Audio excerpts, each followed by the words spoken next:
What's up, everyone? John Venus here, your host, and today we are doing another live stream podcast with my good friend Miles from Healthy Crazy Cool, one of the most popular vegan YouTubers on the scene. So super glad to have you on board, man. Welcome to the show. Thank you for having me. It's a pleasure. You say Yeah. that, but you're the original OG vegan YouTuber. I'm only doing what I do because of you. So No, well, that's a very good compliment to start with. Nice little ego stroke. Thank you. But for people who are maybe not as, into the vegan scene on YouTube, maybe they don't watch that many channels, maybe give a little bit of a backstory of how you started, who you are, what you do on the platform, and then we can go from there. cool. So wait, also when we post this, do we see both of us or is it just the audio? Everyone's seeing everything right now and listening. Oh, okay, cool. Yeah, cool. Oh, yeah. I was just like, if I pick my nose, they're gonna see it. No, like, so I don't know. The way I started my channel, I don't know. Maybe it was in a very different way to you. I feel like my journey was very different because obviously, like, growing, like, my background, I grew up in the world of like professional sport. I was playing tennis for Great Britain, etc., playing all the Grand Slams. Then I went to nutrition college, and then I was working in the most serious nutrition setting, like clinical setting. I worked in an addiction clinic.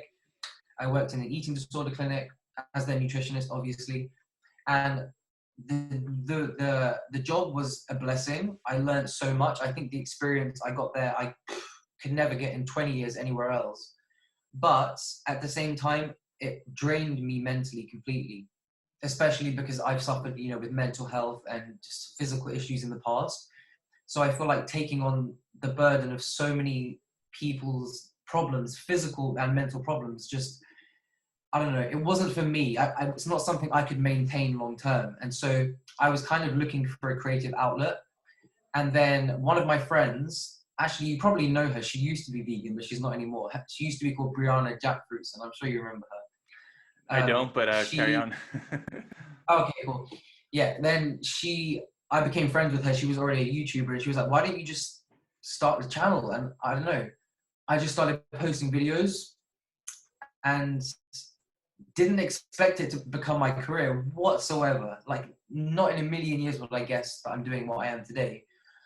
But yeah, I guess it's a blessing to be able to, I don't know, vlog. And I think the thing is, the way I started my channel, as I should say, is I started in the way of like, I wanted to talk about nutrition. I wanted to talk about health because that was my background. But then I realized that the thing that people need most in this world, more than just like telling them what to eat, is a form of escapism, a form of entertainment.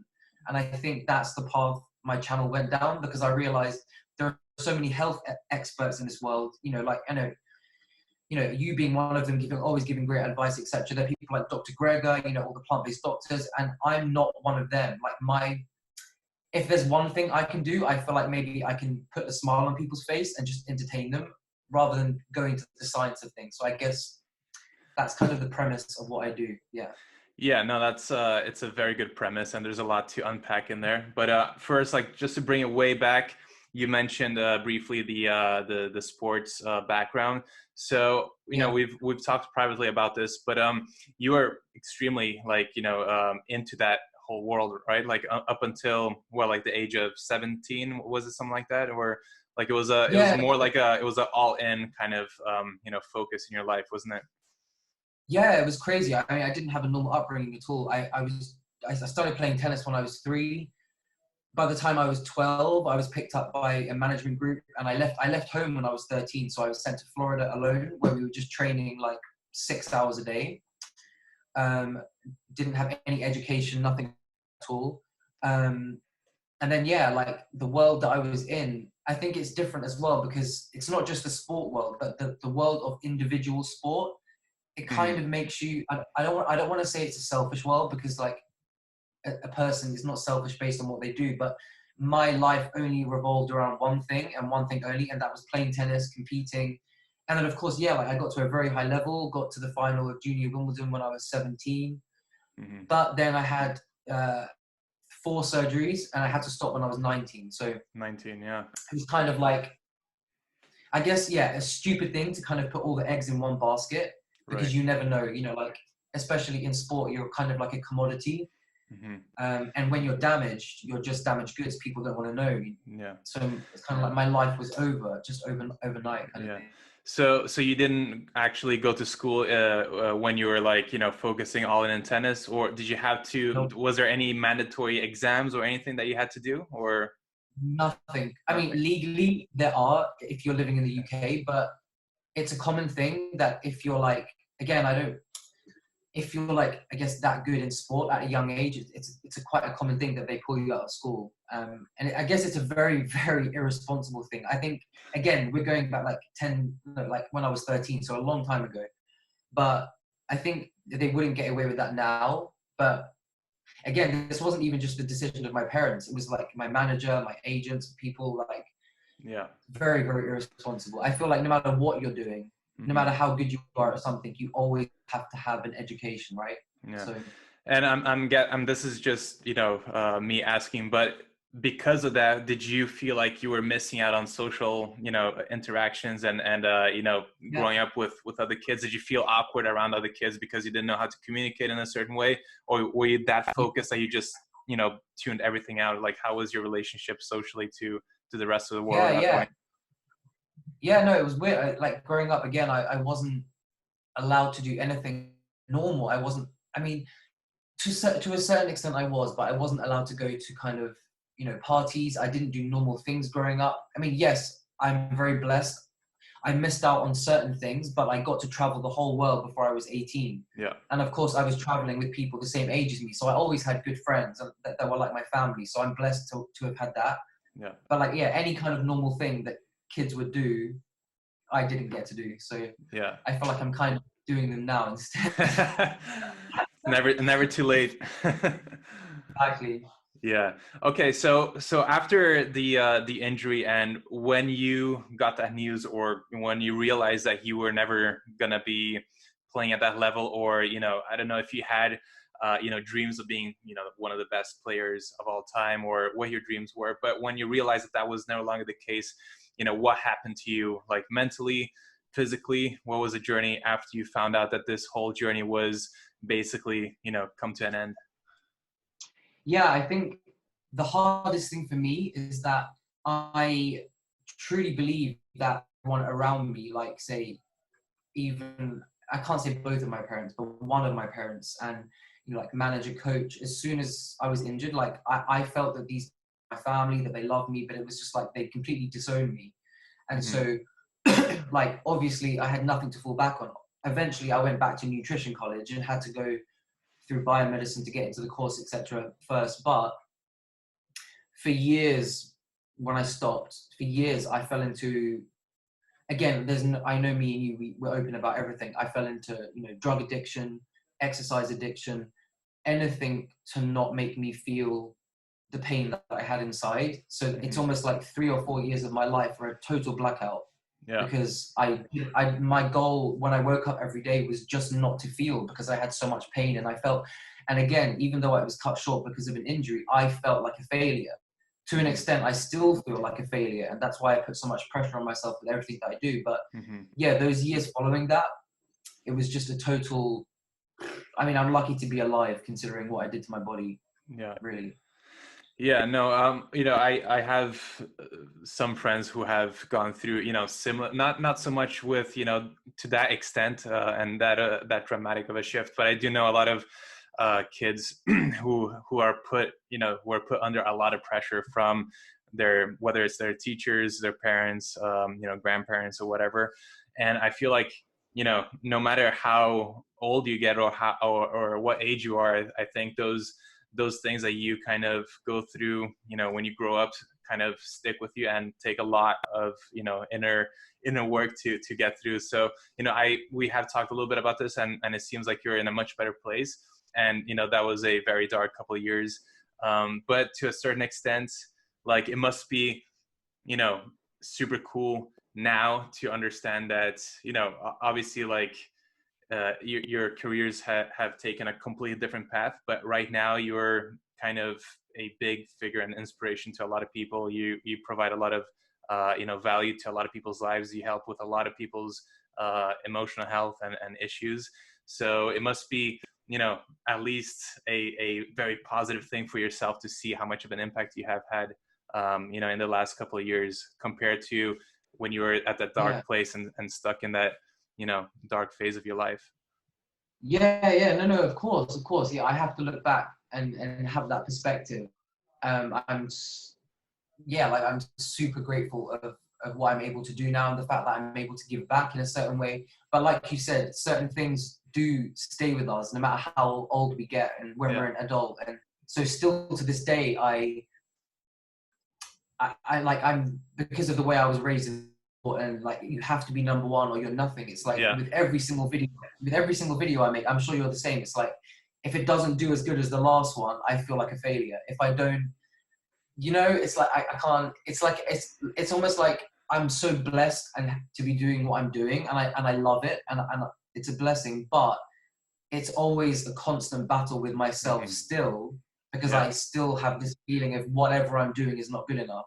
But at the same time, I think that you can use that to your advantage, because it's like being a perfectionist, and I'm sure you're the same. It's like it makes me, whatever I'm doing, I feel like I have to be the best.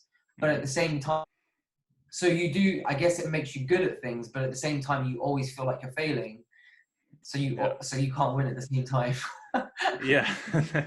No, 100%. And I was just gonna ask, like, how have you kind of worked, this in your head with, like, in relationship with your upbringing and your relationship to your parents and stuff? Like, I'm assuming, like, if I were in your situation, I probably wouldn't, have much contact. But how is your relationship with, people in your family right now, if you're open to discussing it?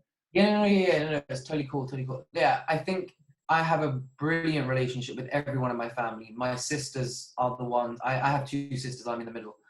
My youngest sister was the one that saved my life when I was extremely sick and underweight and on drugs and all that kind of stuff. I have a really good relationship with my mother. I think the one person that put me through hell my whole life was my father. And I've said this publicly on my channel anyway, so it's no secret. And I don't just mean mentally, I mean physically as well. Like very, very, very bad physical abuse, as in, punching, kicking, beating up, all that kind of stuff from a very young age. Like if I lost a tennis match, like I would get bruised. That's crazy. I would get bruised and fractures from, how badly I was punished. But so my relationship with him, I feel like I will always, what it's like with family, I will always have a deep love for him because he's still my father and he made me who I am today. But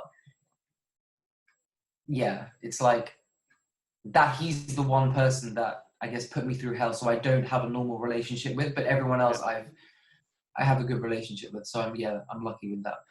No, for sure. And thank you so much for sharing that. Like, it's difficult to talk about and think about, I'm sure. But I think it's important, like, again, you don't have to share this, but I think a lot of people, have these issues and bad relationships with certain people, and they keep it to themselves. And I think, like, in order to heal, a lot of people, should get into a habit of, getting, close friends and getting people who can listen to their stories and that kind of stuff. So I appreciate you sharing that with us today.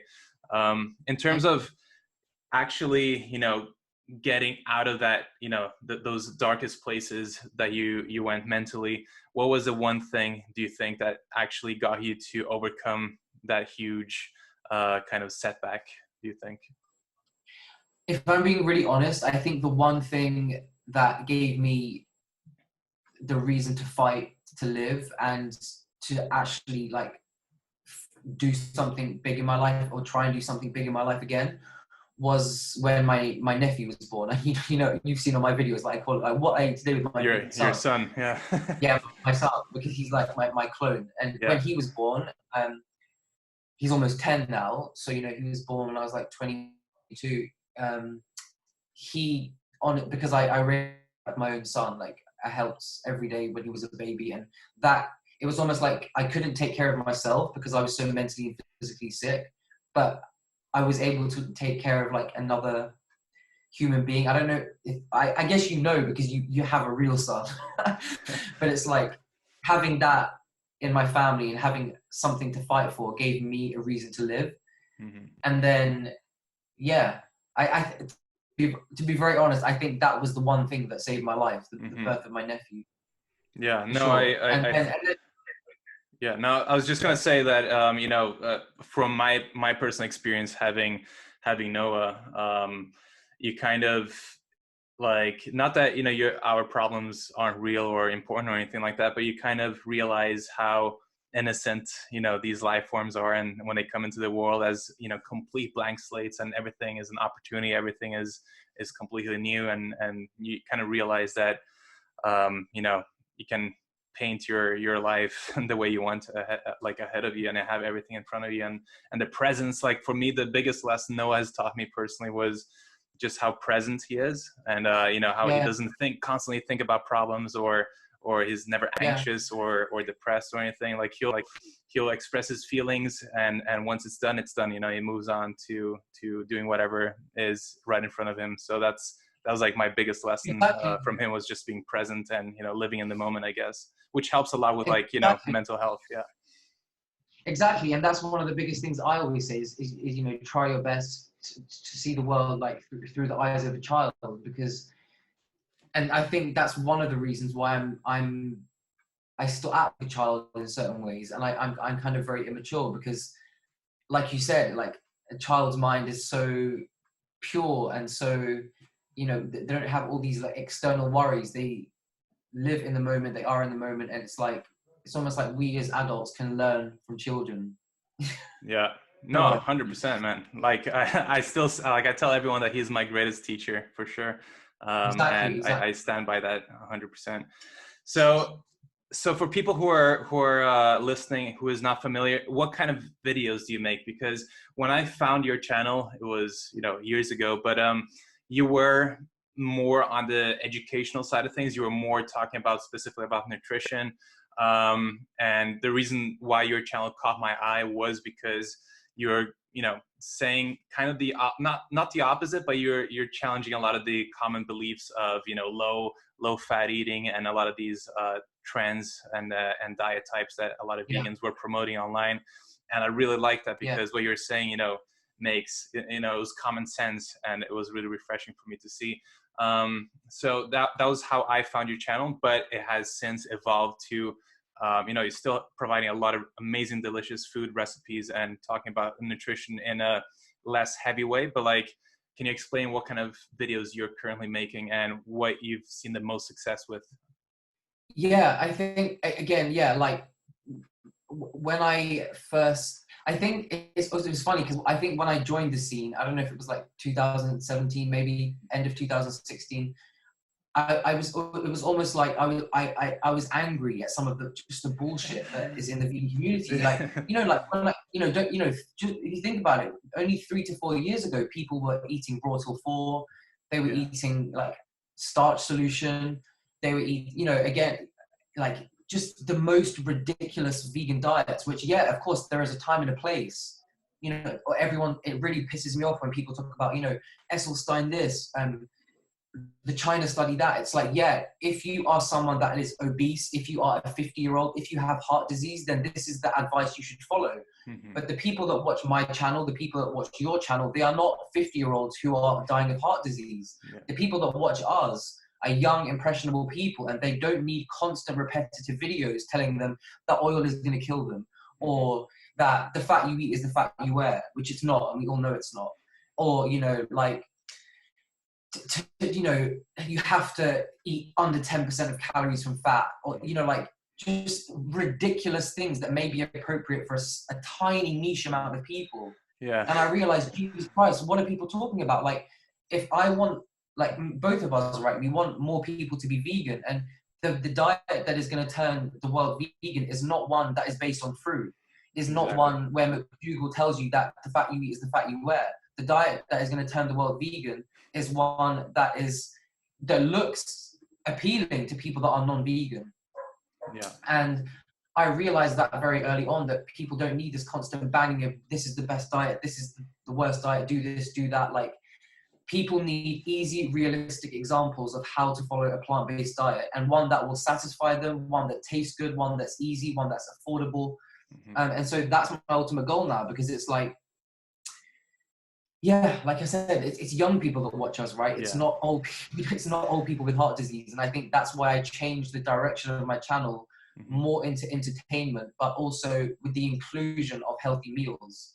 And I think you said, where have I found the most success? I think, I don't know, I guess I would say my what I eat in a day vlogs, like they always get a lot of views, but at the same time, whenever I do sit down videos, they also, people seem to enjoy them as well. So I guess I'm lucky that, but I guess you do the same, and like we're both lucky that people don't just watch us for food. I guess they know the personality behind us as well. So if we sit down and we want to talk, people are ready to listen as well.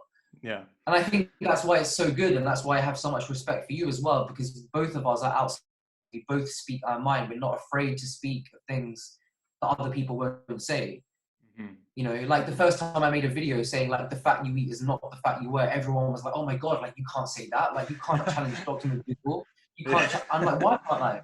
Why can't I challenge him? Like, I don't care. Like, yeah, you know what I mean. It's like, no, and first of all, your sit down videos are, you know, my favorite. I love it because again, you just, you know, you go for it. You're raw, you're authentic, and that is, you know, unfortunately, you know, people are afraid to do that, right? So it's not something you come across very often, which, you know, I really appreciate. And your what I eat in a day videos are amazing as well, because again, you're showing your personality. You're very approachable, and your meals are, you know, very you know, satisfying. Like that's like whenever I see a thumbnail from you, I'm just like, you know, I just feel satisfied just from seeing the thumbnail. You know, like it's really good stuff, and I just can't like the problem with the vegan movement in the past, and, you know, to some extent still to this day, it's really focused around, you know, diet and ways of eating. And I always try to understand and try, like,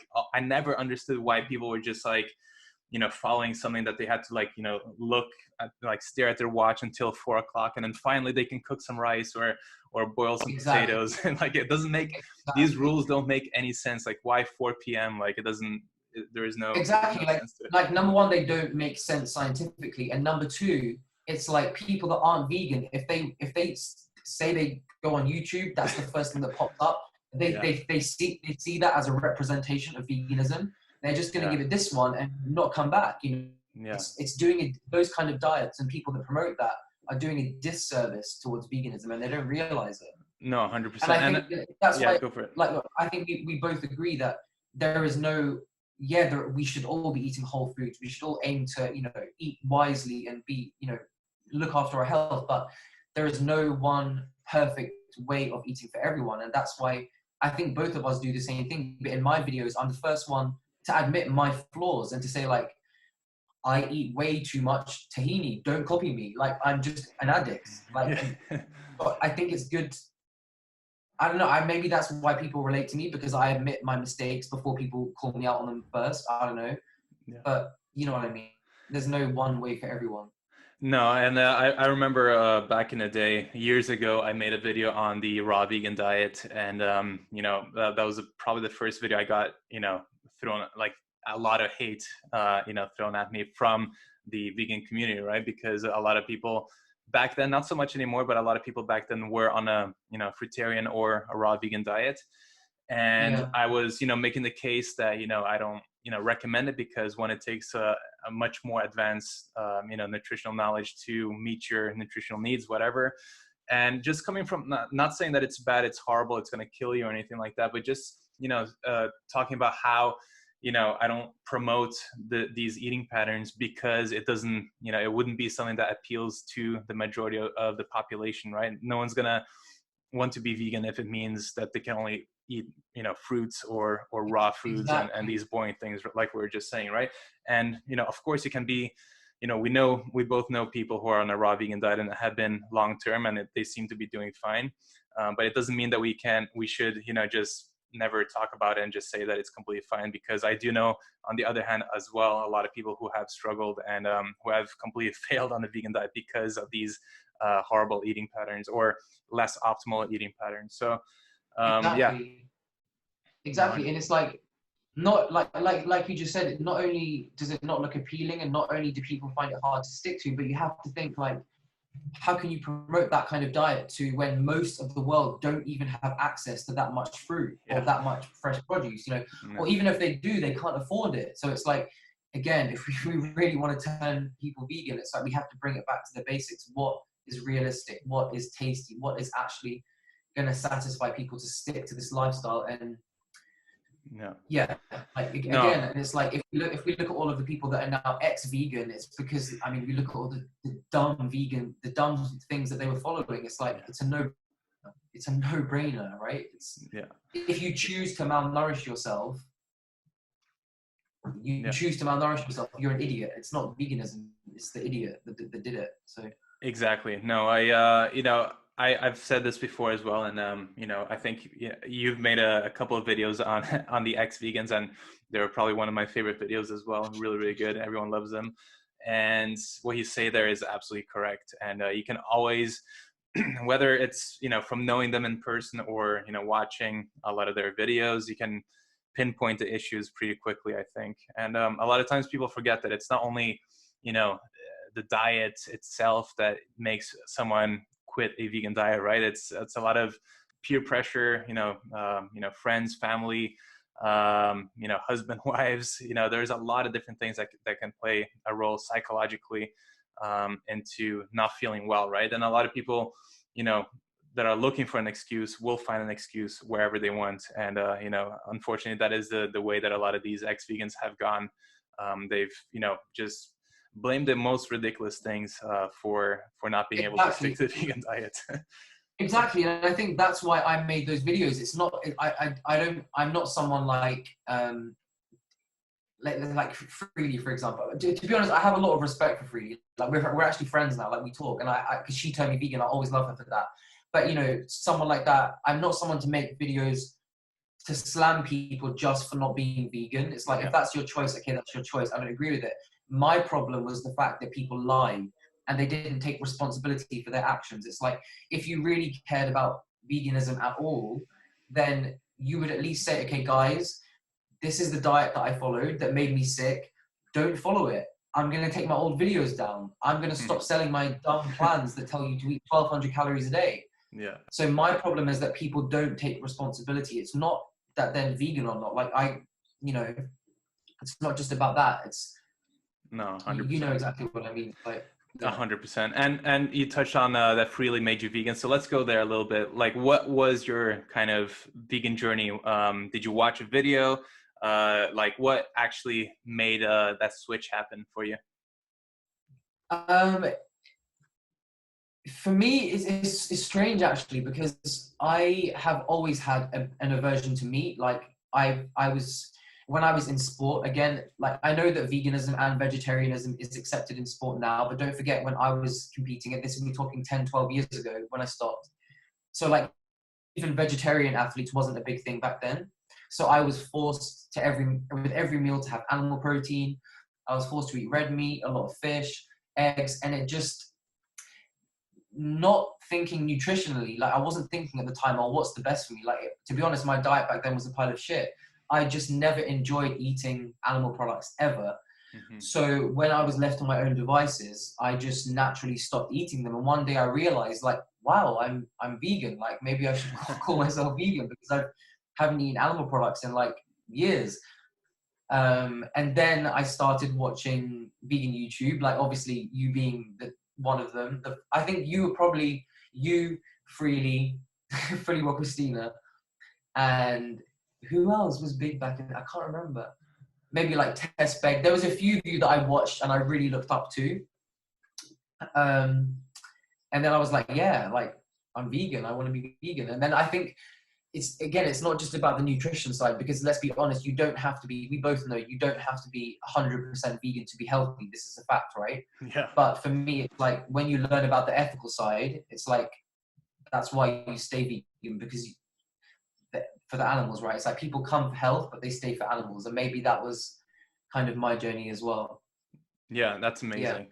And in terms of your nutrition quality and stuff like that, did you automatically just pay more attention to, how you were eating when you stopped eating animal products, or did you start off on a less healthy, vegan diet, and then, got more into the research, or, the nutrition side of things, and improved as you went along, or have you always kind of eaten the same way, more or less? Yeah, no, I think I've always I've always eaten a very high fat vegan diet, and I know Yeah. I get shit for it all the time, and I don't care because it's what works for me. Yeah. But yeah, I guess, and also when I was turning vegan, I was also in nutrition college, so I was very like, I did understand the basics of what I should be eating, what I shouldn't be eating. Yeah. Um, but to be very honest, I think I can honestly say that throughout my whole, especially since I've been on YouTube, my diet I don't think it's changed that much. I've never purposely followed like a certain set of rules or tried to copy someone else, or Yeah. I guess it's the same for you. Well, I guess it's different for you because you're a bodybuilder, and clearly I'm not a bodybuilder. So I have zero muscle. So it's like, I don't have to pay attention as Yeah, much big as, calves though. someone. I what? You Big got calves. big Oh, calves, yeah. yeah, No, abnormally big calves. that I share the same view and perspective. And again, just because I am eating a little bit higher protein, and a little bit more on that side because of my personal goals of building as much muscle as possible, etc. But as a general rule, I Yeah. always recommend people just not get caught up in a specific 80-10-10 macro breakdown, or a XYZ macro breakdown, or anything like that, or any eating Yeah. patterns. Like, I always promote whatever is the most sustainable for each individual person, like you do. And Yeah. that's really cool. So in terms of your workout routine, what do you do, or what did you start doing after your injury? Did you focus more on cardio, or like, are you still playing Yeah. sports, No. or what are you doing right now? Yeah. I mean, back when I was after my injury, if I'm being honest, I don't know if I've actually spoken about this yet, but like, obviously I've spoken about how I previously had very, very bad exercise addiction. It was one of my forms of numbing myself. So for years I was just doing, like, I'm not even kidding, like 3-4 hours of cardio a day. But this was linked to, I think I know we've spoken about this in person. And I know Catherine would understand the condition as well. I have and I had a rare condition called pheochromocytoma, where your adrenal glands produce too much adrenaline. So for years, we couldn't understand. So this led into my exercise addiction as well. My adrenaline levels were like 20 times higher than they should be. So when they were measured, the doctor said that it was like I was taking 20 ecstasy pills a day. So even though I was doing it to numb myself, it's like I had so much adrenaline, I couldn't sit still. And then obviously they took one of my adrenal glands out. So now I have one, and like my adrenaline is normally, it's much more normal now, but I still have so much. So my training now, like, I still do a lot of cardio. Like right now, even in lockdown, I bought, the first thing I did, I bought a spin bike, Nice. because I knew that, I have so much energy. I don't know what I'm going to do with it. So it's kind of annoying because before lockdown, I was trying to I was working with a personal trainer, trying to do weights again and trying to build some muscle finally. But yeah, now the only thing I'm doing right now is spinning. Sometimes I do mad fit Yeah. workouts because they're bomb. Yeah, they're awesome. Yeah, stuff. But yeah, I'm not obviously like lifting like you. But what about you? Are you lifting every day still? Yeah, not as consistently as at my peak, but yeah, like as often as I can. I'll probably have one or two extra off days compared to before. It goes in cycles, right? Like sometimes you're more on point, sometimes you're less. But I'm not a professional bodybuilder. I'm not trying to step on stage or win any contests or anything like that. So I'm pretty relaxed about the whole routine. Although I always want to, especially after my injury and my herniated Yeah. disc, I'm always like looking to improving and at least get back to where I was like 2 years ago or something like that. So I'm pushing hard, just not as like regimented about my diet and my Yeah. training routine. But still, compared to the average person, like they would still think I'm a crazy person. But it's it's all relative, right? Of course, of course. Are you in like a bulking or a cutting phase, or are you just like maintaining? I would say naturally, since I left LA, because there are so many amazing restaurants, as you know, over there, I've lost quite a bit of body fat and, weight since, leaving LA, because we're stuck inside. We're not allowed to leave the house at all. We're on complete lockdown here in Spain. So that Yeah, means that we had to, go a couple times a week to the grocery store, get the foods. And usually we're not buying, junk food, just, completely healthy whole yeah, foods. We do buy yeah, quite a bit of chocolate as well to supplement.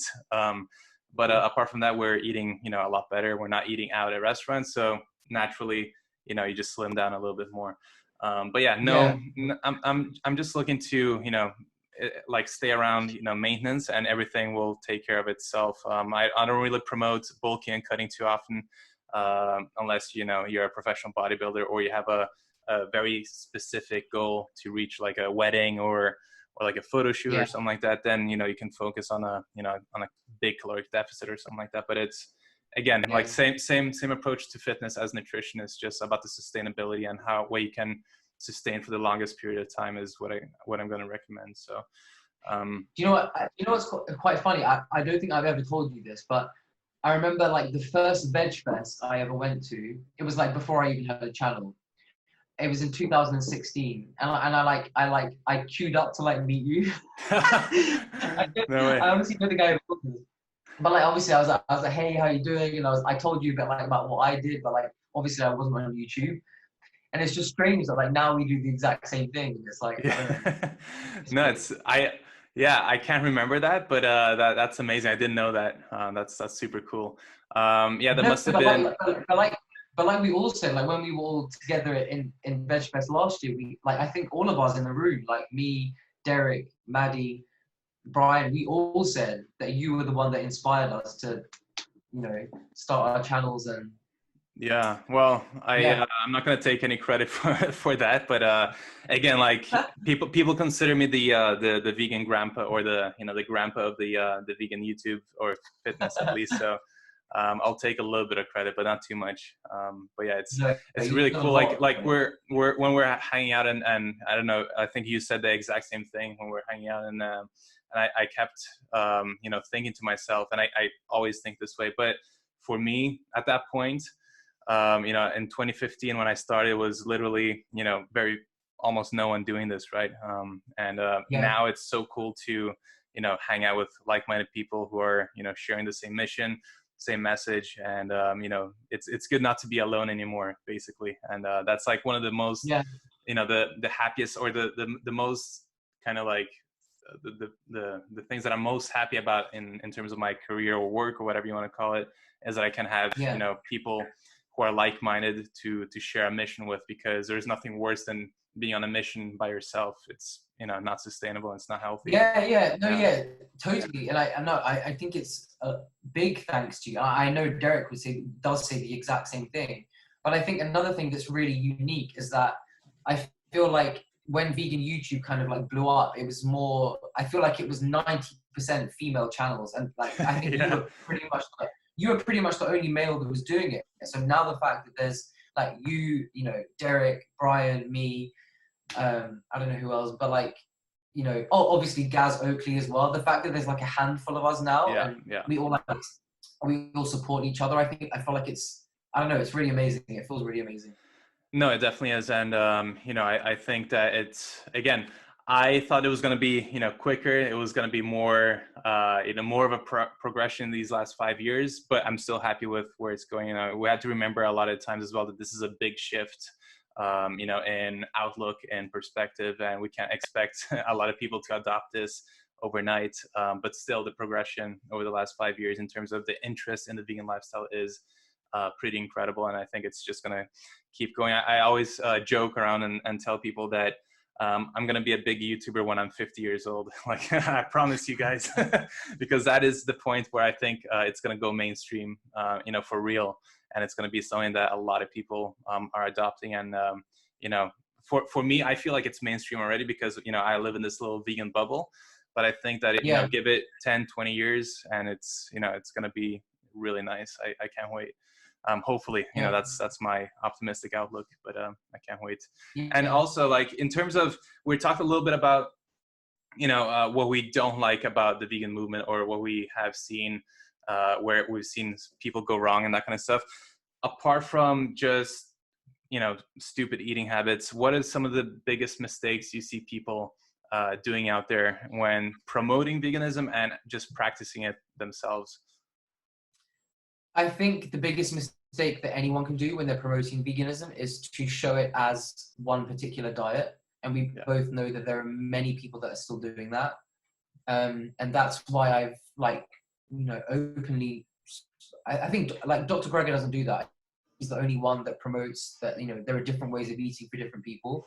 But that's why I've consistently spoken out about people like McDougall. I feel like as much respect as I have for him, it does in the long term do a disservice towards veganism to show it as something that restrictive and unnecessary for like 90% of people. Mm-hmm. I know a lot of people will disagree with me with that, but that's my opinion. And I think that's the biggest mistake is just people thinking that there's one way of eating. And for example, I went through a stage, I know I said I've generally always eaten a much higher fat vegan diet because that's what works for me personally, and I need to eat that way for me. But, I went through a stage of like eating like high fruit and a very, not enough protein, not enough fat. And I felt like crap.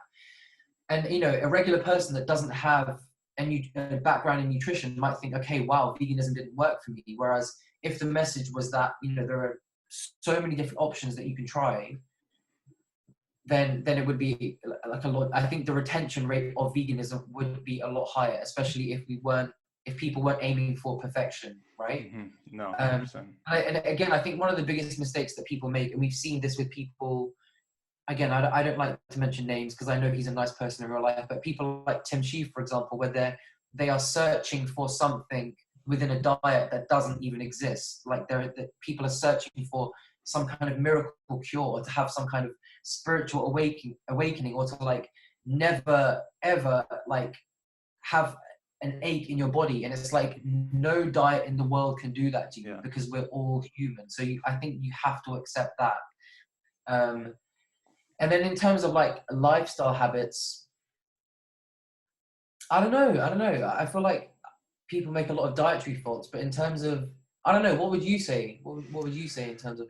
No, I think, I 100% agree, first of all, with, the dietary side of things. I think the dumbest thing you can do is to believe that there is a one size fits all, and that, a certain diet will cure you or make you superhuman or something like that. Exactly.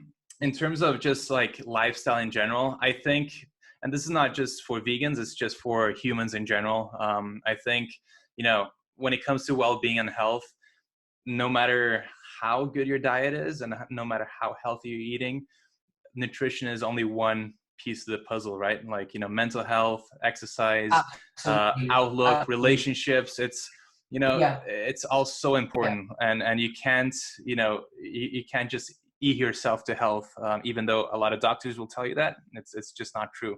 And I know that more science will come out of this. And I know that a lot of research will be done on mental health and its impact on different markers and inflammation, and it's just not talked about enough. And I'm super passionate about mental health and these things. So I think people are just like to focus on being, or they forget how important it is, and then they allow themselves to be in a negative state of mind for too long, and maybe approach people the wrong way.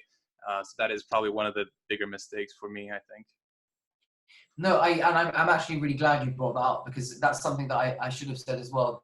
It's like you said, nutrition or being vegan, what you eat is just one pillar of your health, and there are there's so many other important factors that will play a massive role in your physical and mental health. And one of them is a sense of community, having love in your life, like physical touch with other people, and having purpose, and all of these things play a huge role in your health. And that's why I get so pissed off when it's like, again, like certain people just showing like a way of eating and like, oh, you know, I'm oil free, I identify as oil free, like I'm eating the best diet in the world. Yeah, but what about your social event? What about the fact that you can't even eat in a restaurant? Like Yeah. that's not good for your mental health. And Hmm. so, and again, that's why I've made so many videos that are nothing to do with food, Hmm. because sometimes I feel like I know that when I've been in my darkest places, like even on the verge of not wanting to live anymore, the one thing that made me fight to live was humor and people making me laugh, and it would really lift my spirits. So I feel like if I can put some videos out there that lift people's spirits and make them laugh, or you know, just give them a form of escapism, it actually can be life-saving. I'm saving people's lives, Hmm. I'm not, but it was life-saving for me to have that kind of content, to, you know, like humor, like you'll agree, humor is medicine just as much as food. And Yeah. that's one of the reasons why, like, I definitely changed the direction of my channel as well. Hmm. And this is just my opinion, and just because I try to look at the psychology of things. I think that that is a very effective way of activism, right? A lot of people make the mistake of using veganism as a way to feel superior to other people, and a lot of people will use different forms of activism, like in-person activism, as its only way to impact people's or open people's eyes, and they look down on people like maybe you and me, who are maybe take a more approachable approach, and more of a different spin on it. So I really think, like, again, this is something that I've battled, not battled, but like, I'm always kind of like, wondering what the next direction of, content, because like after, after like 7 years of making videos, you kind of like, start questioning what you're going to do, moving forward and that kind of Yeah. stuff.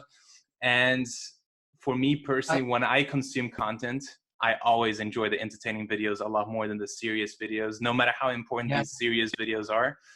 They're super important and very informational, eye-opening, and they should be produced. People should never stop making them. I Yeah. think that entertainment, like, is, like you're saying, an extremely important aspect of things, and makes everything more accessible and approachable. So yeah, I agree. Exactly, exactly, exactly. And I think that's one of the things that maybe me and you both do well, is letting people know the person behind the camera more. And I feel like that's maybe one of the reasons why my audience engages so much with pretty much every video that I post. Again, who knows what will happen with YouTube? It changes for everyone, but I don't know. Maybe that's one of the reasons why people tune in so much on my channel, because I don't know, I share a part of me that they get to know, and it's Yeah. and I'm also just showing that I'm human, that we're not perfect, which is like we all have faults, we all have, you know Yeah. what I mean. I feel No, like you 100%. do I feel like you have the exact same approach. Yeah, no, I I try. Sometimes sometimes maybe it's not the smartest thing to do. I've had as you know, a couple of episodes where transparency hasn't really been the best thing for my YouTube channel, but not that I've handled the situations in a good way either, but like, as a rule of thumb, I always respect creators who are, as transparent as possible, and like, shoot it straight. So I think that that is the way to go, especially for, long-term commitment and vision. And people always connect better to someone that they feel that they know. But Yeah, on the other side, I do know people that will do really well, but also, block a lot of their personality out, and not show a lot of things. And that yeah, works really well for them as well. It's just, different yeah, approaches. yeah, But it's about personality, right? Like, I wouldn't be able to do that myself. There's a reason yeah, why I have to make same, these controversial videos, because I can't, yeah, shut up. I have to speak my mind and stuff. So it's same, just about yeah, different people. Yeah. yeah. No, I agree, and I agree, no, I totally agree, and I respect people that speak their mind. I think, like, I know me and you were having like a personal conversation the other day, and we were talking about this chat, and I was like, I feel like this is going to be fun because both of us just don't give a f, and we both always just speak our mind. And you were like, yeah, but you don't get into trouble for it, and I do. And it's like, I agree, but I think, and you know, it's weird because a lot of, I think Brian said the same thing to me. Like someone was like, I don't know how you get away with some of the subjects that you talk about, because most people would get in trouble for it, but you never get in trouble. And it's like, because again, I'm not saying I'm anything special. I'm an immature idiot, like, right?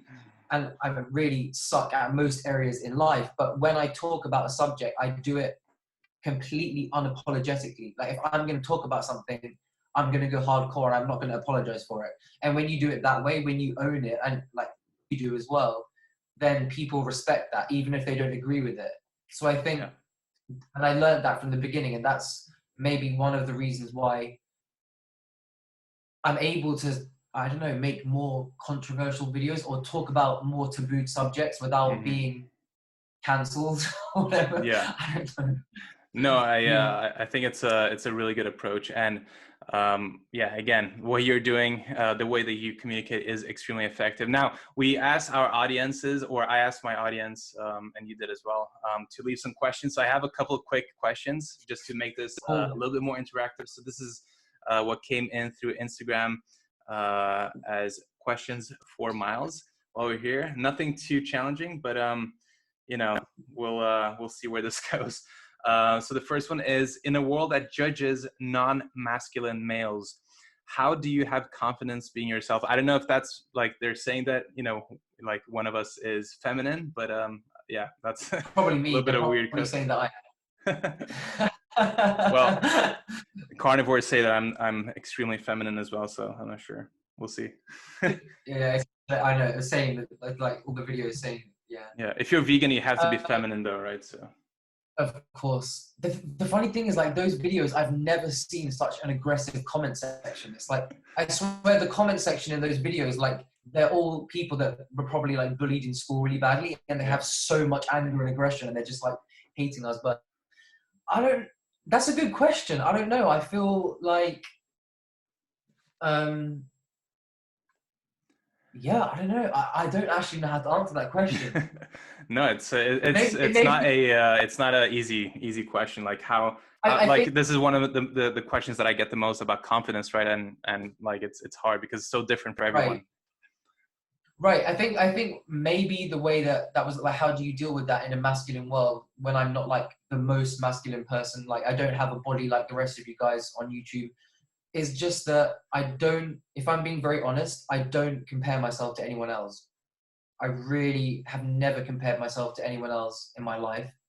And even though I have many weaknesses, I think that's one of my own strengths, really, that I don't compare myself to anyone. So therefore, I don't feel the need to, yeah, to fit in, to do what society maybe expects me to do. Maybe, I don't know, maybe that's my answer. I Yeah. mean, that's an amazing answer. I can see that as a massive way to, confidence for sure. And I think it's one of those things that, society has, made, the stereotypical masculine man a certain way. I don't Yeah. personally think I fit into, like, maybe physically I do or whatever, because I have muscle and stuff, but like, Yeah. it's not a true representation of what, masculinity is, in the first place. So. All right, this Yeah. is an Yeah. interesting one that I'm wondering about as well. What's his biggest goal, and what he wants to achieve one day? Ooh. Honest answer is I have no idea. That's a good one. Because probably it's probably like, actually, to be honest, there is something, but I'm not allowed to talk about it yet, like legally. Like you, I think you already know, but I can't say it. Yeah. So there will be some announcement pretty soon, probably by the time this video goes up. That it has been a lifelong goal of mine. Okay. But apart from that, like I actually don't know. I think because I have had a life which was so structured and so aimed towards one end goal, like when I was raised and when I was younger, now I honestly just take it video by video. And I try not to think about where it's going. I just try and put everything into what I'm doing in that particular day. Because if I think about the future and what I want, I will just freak out, Yeah. right? I don't know if Yeah. you're the same. Yeah. Well, yeah, I have a weird relationship with goal setting and ambition and these things. Yeah, like I've always, been really hard on myself in terms of like, what to achieve and trying to better myself. Again, a little bit similar to your situation as an athlete as well.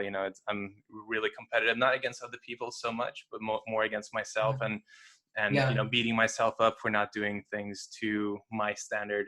I've gotten way better over the years, but as a kid and growing up, it was a nightmare. But yeah, it was a great question, answer. So I don't know if you would know this, because again, it has to do with the future, but is there anything you have on your bucket list?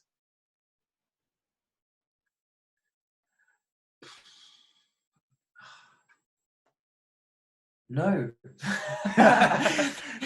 I love it, man. I mean, I don't, like, there's not one particular thing. I know a lot of people would be like, oh, I want to travel here, I want to travel there. I've been to every country in the world before I was 18, pretty much, almost. Maybe there's a couple of weird ones I haven't been to. I guess my lifelong bucket list, I want to get married, I want to have kids. That was one of the question as well. It was about if you wanted to have kids. Oh yeah, no, 100%. Cool. I feel like yeah, definitely. If I can find a wife that puts up with my craziness, then that's my goal. Yeah, I'm sure it'll happen, man. 100% sure of that. So this is an interesting one. Has he, like, what is the strangest fan encounter that he's ever had? Strangest fan encounter? Yeah, in person, I'm assuming. Oh, in person. Yeah. And then there was another similar one that is if you've ever been recognized by any fans, and if it was awkward. So it's two similar ones. Yeah, no, I do. It's weird because I mean, I guess it's the same for you, but like I think like 70% of my audience are from the States. So when I walk around here, I don't think that I would ever get recognized, but I do, and it's like whenever I go to Waitrose or Sainsbury's, like I guess it's the same for you again, but like I often get stopped and they're like, "Are you healthy, crazy, cool?" And I'm like, "Yeah," and then the first thing they say is like, "You're so much bigger in real life." Again, I know I'm not big. Obviously, I'm smaller than you guys, but they're probably looking at your legs, right? Yeah, apparently on camera I look like I'm a tiny kid, so they're like, "Whoa, you're so much bigger," and I'm like, "Yeah, I'm not a child." Yeah. You're 6'1", right? Or 185 centimeters or so. Like no, I'm just under 6 foot. Yeah. Okay, yeah, because I remember us being more or less the same height. Yeah, that's awesome. Yeah. So, but yeah, like, is it awkward for you to meet people in public, or is it just like you just you're just yourself, you're comfortable, and it's all good? Yeah, no, if I'm being honest, I feel totally comfortable with it because, again, I don't mean this to sound wrong or big-headed, because it's not. It's just, but in my past, I experienced what I guess was like real fame at a very young age, where I was under a microscope. Like I couldn't even get on the tube in London without getting recognized. Like, so I know what it feels like. And I even had like press turning up at my house when I was like a teenager, stuff like that. So now that it's like just YouTube and it's just a fun thing, I don't take it that seriously. So if someone comes up to me, like, I don't know, it makes me happy. I just give them a hug, have a chat. Like, I feel totally comfortable with it. What about you? Yeah, I mean, unless I'm, I'm sleep deprived or in a weird state, I'm completely cool with it. I love it as well. I think, not every like, social media influencer, but I think, at least for me, I know that, if I'm doing, my best to put myself out there and I'm trying to inspire people, I do appreciate, people recognizing me and, praising my efforts. It always feels nice, right? So it might sound a little bit like self-centered or something, and maybe it is, and it's probably not a bad or a good thing, but it's always good to to feel like someone in real life, like a real person, is actually watching, instead of just those view counts and likes and dislikes and these things. It's a lot like nicer to put faces to these numbers. Sometimes not a good thing, because some encounters can be pretty intense and strange, but for the most part, it's always super cool and inspiring. No, I agree. And for the most part with me, go. No, What is the one thing you wish you knew a long time ago, but you didn't?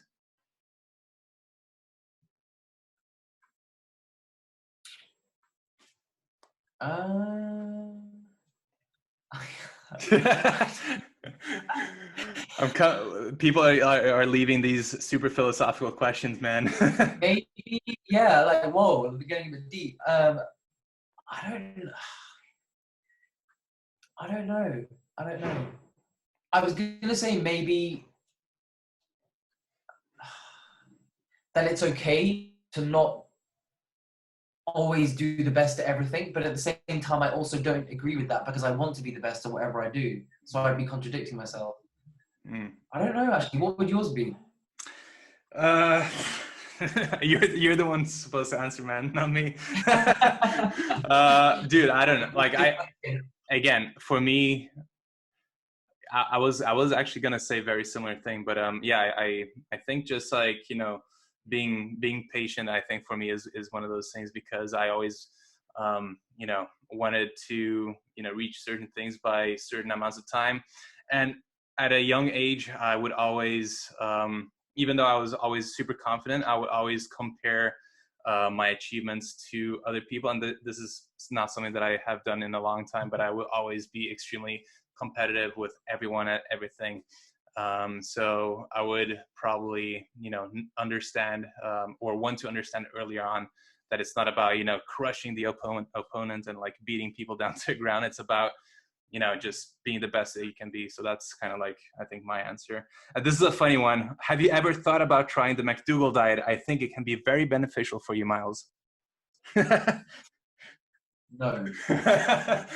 No. No. I honestly, I would rather do a freaking 20-day water fast. Yeah, no. I personally can't think of anything worse, because it's like, if I had to eat like a very like low fat, like 80-10-10 diet, I would much rather do it on fruit, because I enjoy eating fruit. Yeah. But things like just rice and oatmeal and pasta, like, it's so boring for me personally. Again, if it works for other people, then I absolutely support it. But for me, it would just be the most boring diet in the world. Like, I'd rather not eat. Yeah, I don't know any normal humans that could sustain that either. Exactly. So, yeah. What's his deal with Derek? That's a funny one. I feel like that's and I don't understand this at all, but I've seen this in your thumbnail, or I've seen comments like this before, and so I'm super interested in hearing about that. What's do you have a beef going on? A vegan beef? No. See, this is the thing. It's like, again, where did this whole thing start? Yeah, no, okay. So neither of us know where it started, because we obviously spoke, and I spoke to him and Crystal about it at VegFest a lot. I feel like we have so much respect for each other now, and we understand each other now, and we support each other now. And I love Derek. You know, he's an awesome human being. I don't know where it started. I think it's because maybe we both have similar content. Even though he does bodybuilding, I don't do that part of it. But we do a lot of like food vlogs, kind of similar content. Maybe both of us were kind of, I don't want to say we were competing to see who's going to get the highest views, but it's like our channels were kind of peaking at the same time, or maybe his peaked first. So naturally there was just a bit of competition. I'm like, again, I didn't make it up, he didn't make it up, neither of us thought it, but it was like, I was getting comments saying, why do you and Derek not? Maybe it's because like people would always see Derek hanging out with like you and like with Brian, but like never with me. And like, so I don't know where it came from, but basically all people need to know is that like, I have so much respect for Derek. And you know, we get on very, very well now. And as you know, he's an awesome human being. So there's no, it was a fake issue. I think I definitely played on it before, because I think it was when I did the assumptions video, like the assumptions tag, and there was, out of, I don't know how many responses I got, like out of the 1,000 responses, like literally like maybe 50 of them realistically were like, what, you and Derek hate each other? And I was like, where did this come from? Like, did he say something? But like, there's nothing. It's ridiculous. And again, we joke about it now, and we support each other. And as you know, like, he's amazing, right? Yeah, no, I think maybe it is like, because a lot of people look at things in a very competitive lens. So maybe it is something, you know, oh, these two guys are fighting for the, you know, vegan YouTube king spot or something like that. Who knows? But yeah, for you guys listening who are maybe not familiar with Derek or Miles, I think you two are like, and maybe a couple other people as well, but you two are definitely, in terms of like food and vlogging, definitely the more the most you know, popular currently, and have been, you know, on the rise for the last, I'd say 2 years or something, and crushing it. So yeah, you guys have been doing fantastic, and I think you guys also have a very different audience as well. I don't think you share the Absolutely. same audience, which is really cool, because a lot of times it'll be the case when you're in the same kind of niche, you'll have a lot of crossover. And I think that you guys don't. And that is really, really cool. And it also Exactly. shows a lot of room for growth for everyone. And it's not, Exactly. so it's really cool to see. Exactly.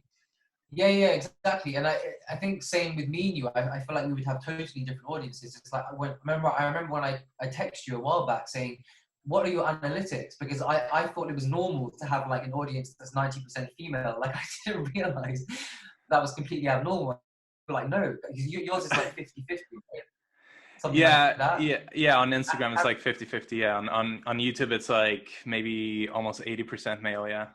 Or maybe it's changed now. 80% male on It was, yeah. I what? haven't checked in the, I think it's either 70 or Oh, 80%. Yeah. that's yeah. And then I spoke to Derek, and then he said the same, that his YouTube was like, I think like maybe 50-50, and I was like, so yeah, definitely. Again, we have a very, very different audience, but then again, that's a good thing for growth, right? Because 100%. people can go from me to his channel, or they can come to, Yeah, like, you know, we and all that way can it's share not it. even, you know, like it's not a competition. Like, you have completely different goals, Exactly. and that kind of stuff. um Exactly. and this question is pretty good. How is your self-love going? Because you've made a couple of videos. I think it was while you were in Bali or something, you made a really, really good video Yeah. about, you know, your journey. And maybe you can give a, you know, quick kind of like, you know, synopsis of what this is Yeah. about, and maybe update us on how everything is going. Yeah. I saw you posted a video about self-love too, right? Uh, I mean, I talked about like, I mean, I did a what I eat in a day Yeah, for yeah. In the self-love, but title. Yeah, yeah, it was yeah. very, I didn't go in depth into it. I was just talking about mental health, like Oh, really okay. generally. It Yeah, wasn't yeah, too yeah. much about my personal thing, but I did talk about my kind of flirtations with depression while I was at my peak injury, you know, not too Yeah, long before that as well. So yeah. yeah, I haven't talked too much about it, but definitely something that I really love, you know, listening to. So, and Yeah, that video, I really I think. appreciated that.